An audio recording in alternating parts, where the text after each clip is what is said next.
la parte teórica, pero en este caso sí involucra también algunos ejercicios asociados a exploraciones geotécnicas, principalmente en número y profundidad de los mismos. Y vamos a tocar la primera parte, que es la parte teórica. ¿Okay? Exploraciones geotécnicas. ¿Okay? Chicos, por favor. Estamos en la unidad 1 aún. Ya tocamos esta parte bastante rápida que se apoya pues, en los temas de geología previos y lo que hemos conversado como tamaño, forma, contenido mineralógico de los materiales. Ahora vamos a ir a la segunda parte, que es una parte más extensa que nos va a involucrar también la próxima semana, que es conocer e identificar los diferentes métodos de exploraciones geotécnicas. ¿Ok? Entonces, vamos a hablar un poco de la importancia de dichas exploraciones, con qué criterios podemos definir cuáles utilizar, pero para conocer cuáles utilizar yo les voy a explicar, les voy a enseñar cuáles son los métodos más importantes de exploraciones geotécnicas. ¿Sí? Y vamos a hablar también de formas de muestrear, es decir, de extraer muestras. ¿Sí? Vale. ¿Qué vamos a tocar? Primero una introducción, siempre una introducción que permita motivar el aprendizaje, las prospecciones geotécnicas, el propósito de una investigación, por qué las hacemos, cuáles son las etapas, ¿okay? Es un proceso principalmente gradual, ¿okay? La normativa, el número de exploraciones, la profundidad de exploraciones, los métodos de exploración geotécnica y las técnicas de uso. En principio, aquí tenemos el acantilado de la Costa Verde, ¿verdad? Lo tenemos bastante claro. Ahora, para yo poder hacer algo necesito que esté más chiquito porque se lo voy a borrar. Igual sí, pero no en pantalla completa, ¿no? Y ahora necesito algo así más o menos. Bien. Ya. ¿Quién puede escribir en la pizarra? No. Lo que tenemos aquí es el acantilado de la Costa Verde y una serie de edificaciones que están colocadas o están construidas en la parte superior. Más o menos se ha tomado esta imagen porque nos permite definir lo que hemos ya conversado como un perfil, ¿cierto? Que es poder conocer, digamos, a lo largo de determinado eje los materiales que lo componen. En este caso, los materiales que la componen, al estar en el acantilado de la Costa Verde, son gravas, ¿cierto? En principio. Pero también con intercalaciones o lo que se denominan lentes, ¿ok? Lentes de arcillas y líneas. Ahora, cuando yo hablo de estratos y hablo de lentes, hay una diferencia entre ellos, ¿ok? Los lentes son capas de menor espesor, ¿ok? Estamos hablando pues en el orden de los centímetros o pocos metros, ¿ok? Por eso se denominan lentes de arcilla. ¿Okay? Las capas principales son los estratos. Entonces, yo tengo esta sección, ¿okay? Por aquí. Imaginemos que yo quiero proyectar una edificación para determinado uso en particular. ¿Okay? Esa edificación pues podría ser la que está aquí. Para proyectar esa cimentación disculpen, para proyectar esa cimentación, esa estructura tiene un número de pisos, ¿cierto? Y tiene un uso en particular, ¿ok? Cosa distinta es si este, por ejemplo, va a ser un almacén, digamos, de hidrocarburos, o puede ser un almacén de material inflamable, puede ser un condominio de 20 pisos, etcétera, etcétera. Y también está sujeta a lo que se llama una estructuración, ¿ok? ¿A qué quiero llegar con estructuración? Cuando ustedes lleguen al tema de análisis estructural o de ingeniería consistente o incluso de tecnología de los materiales, ustedes conocerán que tenemos diferentes formas y materiales para poder emplear en la construcción. ¿Okay? Conocemos bien el acero, el concreto, la albañilería. Y dentro del concreto tenemos lo que se denominan los pórticos y los muros, ¿cierto? Es decir, el sistema estructural. A esto quiero llegar. El sistema estructural. ¿A qué denominamos el sistema estructural? Es la disposición de una serie de elementos que soporten las cargas a las cuales va a estar sometida la estructura. Por ejemplo, yo puedo estar pensando en un edificio, los cuales, estas son las columnas, las vigas, ¿ok? Y por tanto, si estamos hablando de columnas y vigas de concreto, yo no pretendo hablar de estructuras en este curso, ¿no? Solo simplemente mostrarles los sistemas estructurales. Esto de aquí es un sistema aporticado. ¿Por qué aporticado? Porque tenemos una serie de pórticos que definen, ¿verdad? La columna, viga, columna es un pórtico. Columna, viga, columna. Esos son pórticos, ¿cierto? Son sistemas aporticados. Puedo yo utilizar también pórticos, pero necesito algunos elementos más rígidos, ¿ok? Como por ejemplo un muro estructural que se acompañe con pórticos, ¿ok?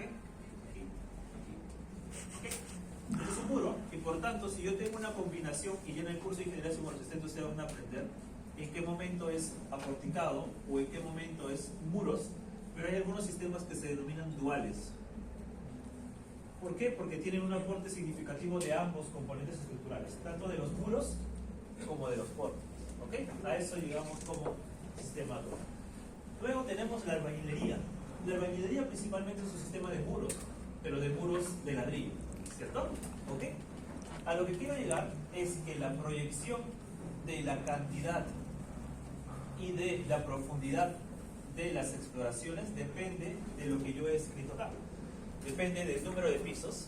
Mientras más alto sea la edificación o mientras más alta sea la estructura, va a llegar más carga hacia el suelo, ¿ok? Por una simple lógica de que tiene más peso, ¿verdad? Entonces, necesitamos el número de pisos, necesitamos saber su uso, ¿ok? Una cosa es diseñar un hospital, una cosa es diseñar una vivienda, una cosa es diseñar un almacén o una fábrica, ¿ok? Son cosas distintas, por eso es el uso. Y también la estructuración o el sistema estructural. Una cosa es diseñar en acero, otra en concreto, otra en albañilería, y en concreto pues tenemos los sistemas aporticados, los sistemas de muros o los sistemas de muros. Toda esta introducción es para que tenga sentido cuando nosotros lleguemos al tema de la norma 050, en las cuales estos conceptos los tenemos que tomar para poder adecuadamente comprender esos artículos.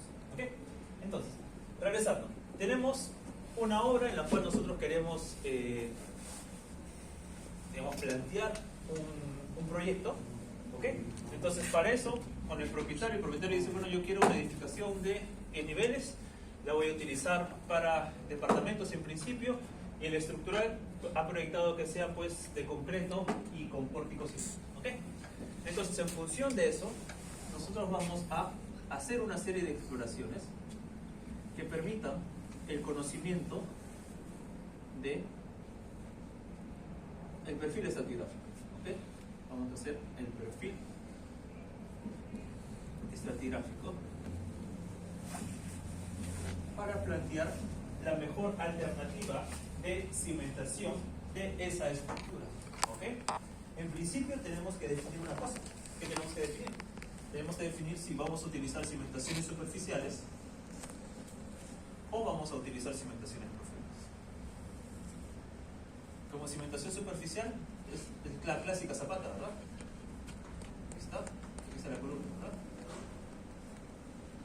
Esa es una zapata, ¿cierto? Aquí está el nivel de suelo, este es el nivel de desplante, ¿ok? O podemos llegar, esa es una zapata. O, por ejemplo, podemos estar hablando de un pilote, en el cual este es el suelo y tenemos un pilote perforado hasta determinada profundidad mucho mayor al DF, en el cual yo encuentre un basamento rocoso para poder, digamos, procurar la estabilidad del proyecto. ¿Okay? Entonces, esa definición del tipo de cimentación está en función de qué? El proyecto en el cual yo me estoy el proyecto en el cual yo estoy trabajando, y también el número de pisos, el uso, la estructuración, etcétera, etcétera. Y para yo definir bien ese perfil estratigráfico, yo requiero hacer una serie de exploraciones que me permitan definir la transición entre los estratos. Recuerden lo que habíamos trabajado o lo que yo les había mostrado como perfil estratigráfico. Una serie de exploraciones me va a permitir con la menor incertidumbre posible desarrollar la más posible transición de los materiales. ¿Ok? Esa es la idea de este capítulo. Entonces, puedo bajar el ecran, ¿verdad? ¿Sí? Ok. Bien, tomar algunas fotos.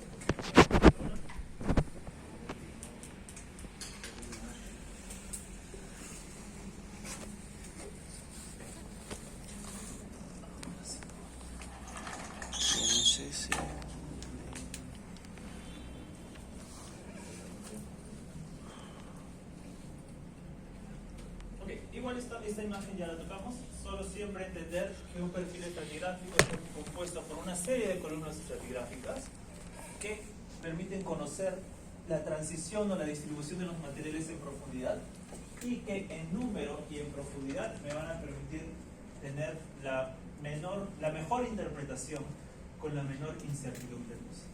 ¿Okay? Ese es el concepto de perfil estratigráfico. Ahora, ¿qué es una prospección? ¿O qué es una exploración geotécnica? Como indica allí, es una investigación del subsuelo y con la finalidad de determinar las características mecánicas e hidráulicas. Cuando yo hablo de características mecánicas,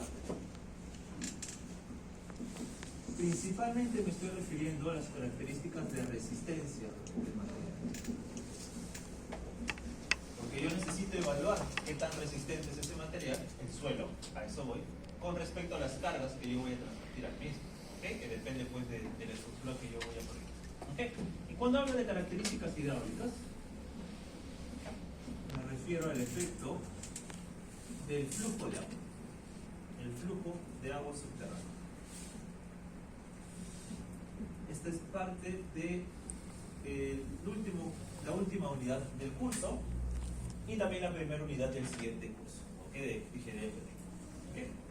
Como indica allí, habitualmente se incluye la obtención de muestras del suelo. ¿Okay? Voy a levantar esto de nuevo para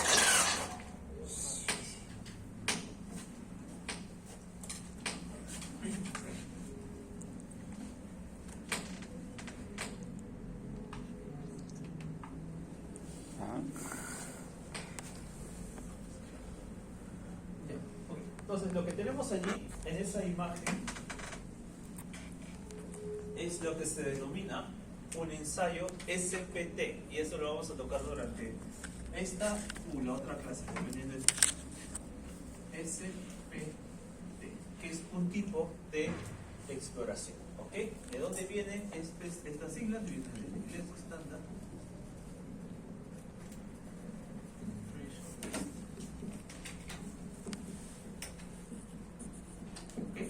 Es el ensayo de penetración estándar. ¿Okay? Ese es uno de los ensayos más clásicos que nosotros implementamos. ¿Okay? Ya. Ahora, voy a pasar a dar más detalles del SPT más adelante. Lo que quiero comentar ahora es lo siguiente.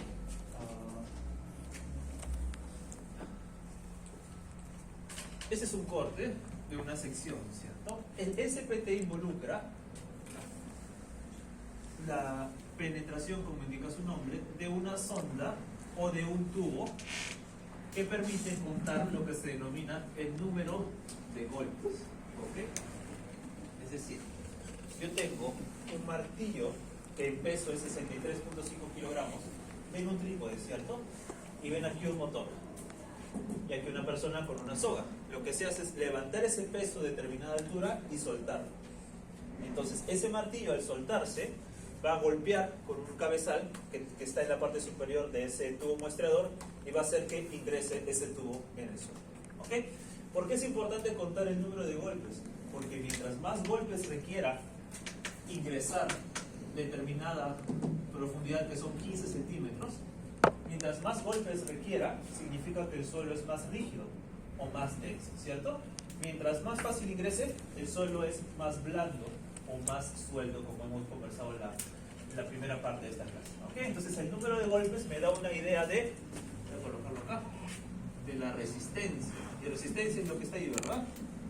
Como propiedad mecánica, ¿verdad? Entonces me da una idea de qué tan duro o denso es el suelo, o qué tan blando, o qué tan suelto y denso, o qué tan blando y duro es. ¿Okay? Es una idea de resistencia. Lo importante es que este tubo no es un tubo sólido, sino es un tubo partido, un tubo hueco, en la cual yo igual más adelante les voy a mostrar durante esta parte de la unidad, solo que es parte introductoria, ¿recuerdan? Va a ingresar la muestra en un tubo hueco, entonces también va a entrar material en esa caña partida. ¿Ok? Entonces yo puedo extraer una muestra aquí, una muestra de suelo, que luego la llevo al laboratorio y hago los ensayos de caracterización, ensayos hidráulicos, químicos, etcétera, lo que yo requiera como parte del proyecto. ¿Ok?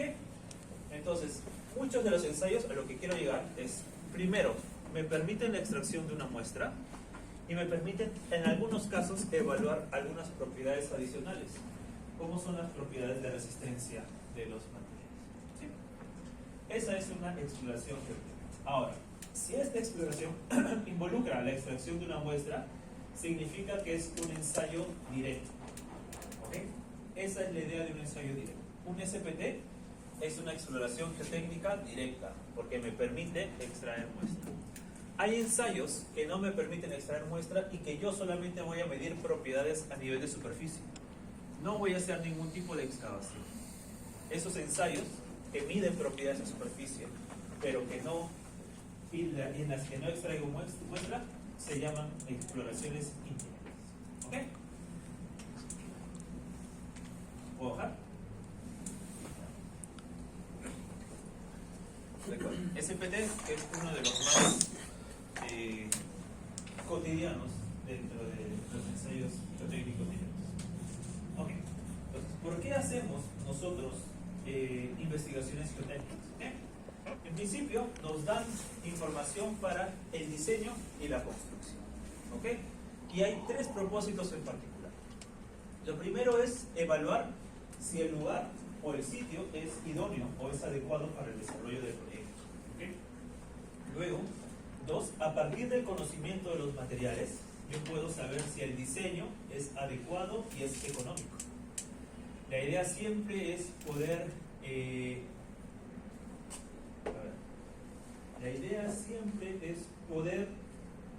utilizar los recursos de la manera más eficiente posible.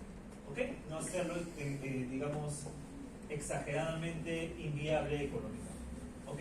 Y luego lo tercero es prever las dificultades que puedan surgir durante la construcción, porque yo al explorar el suelo voy a conocer si por aquí tengo algunas interferencias o algún problema de suelos especiales como suelos expansivos, suelos dispersivos, suelos colapsables, que podrían hacer mucho más dificultoso y o riesgoso el proyecto. ¿Ok? Ahora, yo a partir del conocimiento, imaginemos, ¿no? Yo tengo proyectado la misma estructura, ven aquí, es la misma estructura. Yo no conozco aún el suelo, ¿ok? No conozco este perfil estratigráfico.